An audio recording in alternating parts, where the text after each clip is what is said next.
Demain dépend de nous. Et oui, c'est une évidence. Demain dépend de nous et nous le savons.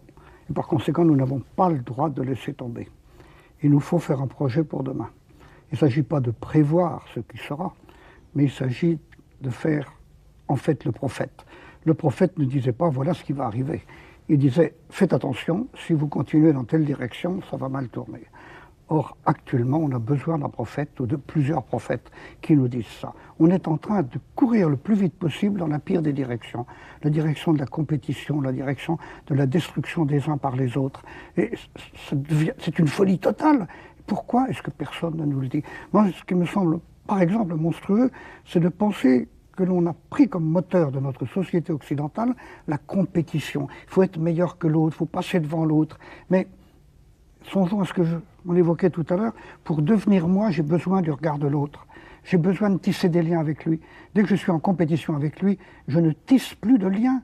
Et par conséquent, je suis en train de me suicider. C'est ça qu'on devrait nous dire. Toute compétition est un suicide. C'est vrai, mais est-ce qu'il y aurait eu un Albert Jacquard sans compétition? Oh oui, il n'y aurait pas eu de polytechnicien. Mais j'y perdrais pas grand-chose. Bien sûr, pour entrer à Polytechnique, vous savez, on est 1500 candidats, il y a 300 places. Bon, il faut donc être dans les meilleurs, comme on dit. Mais qu'est-ce que ça signifie, meilleur? Ça signifie être capable de consacrer toute son intelligence à étudier des choses qui ne vous intéressent pas, mais qui sont au programme.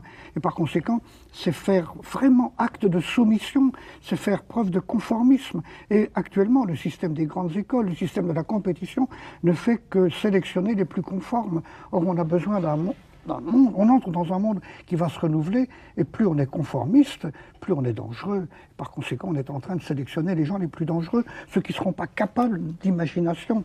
Non, ce qu'il y a de meilleur en Albert Jacquard, s'il y a quelque chose de bon, ça ne m'est pas venu de là, ça m'est venu des regards que j'ai acceptés, et non pas des compétitions que j'aurais gagnées, sûrement pas. Or là, on est en train de se fourvoyer complètement. Moi, je voyais ça quand j'étais prof en première année de médecine. Vous savez, en première année de médecine, j'avais devant moi 400 élèves, et on savait qu'il n'y en avait que 100 ou 120 qui auraient le droit de passer en deuxième année.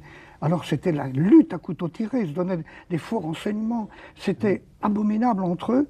On était en train d'en faire des tueurs. Eh bien, préparer des futurs médecins en leur donnant une mentalité de tueur, il y a quelque chose de pourri là-dedans.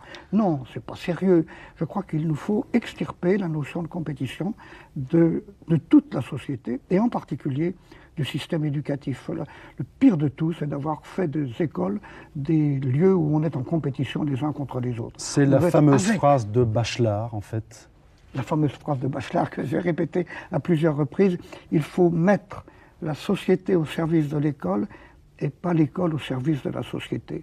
Et justement, c'est en mettant l'école au service de la société qu'on organise la sélection entre les enfants, et donc la compétition. C'est pas sérieux. Il nous faut dire on est au service d'intelligences qui sont en train de se construire, et par conséquent, il faut les aider autant que l'on peut, mais surtout pas en leur disant tu vas être plus intelligent qu'un autre, c'est complètement absurde, ou tu vas être non, tu vas te construire grâce aux autres.